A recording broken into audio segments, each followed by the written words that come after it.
నీ పగవారినందరినీ నేను అణిచివేసేదను. మొదటి దినవృత్తాంతంలో 10:10. యెహోవాయే నీతిమంతులకు రక్షణాధారము. దేవుని యొక్క మహాశక్తిని పొందుకోవాలి. ఆయన సర్వాంగ కవచమును ధరించుకోవాలి.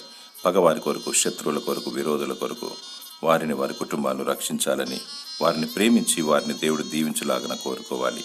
సత్యం అనే దట్టిని, నీతి అనే మైమరువు, సమాధాన సిద్ధ మనస్సు జోడు, విశ్వాసం అనే డాలు, రక్షణ అనే శిరస్త్రాణమును, దేవుని వాక్యమును మరియు ఆత్మ ఖడ్గమును ధరించుకోవాలి.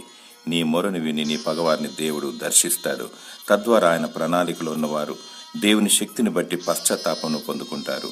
శత్రుత్వం మటుమాయమైపోతుంది, సమాధానం నెలకొల్పబడుతుంది.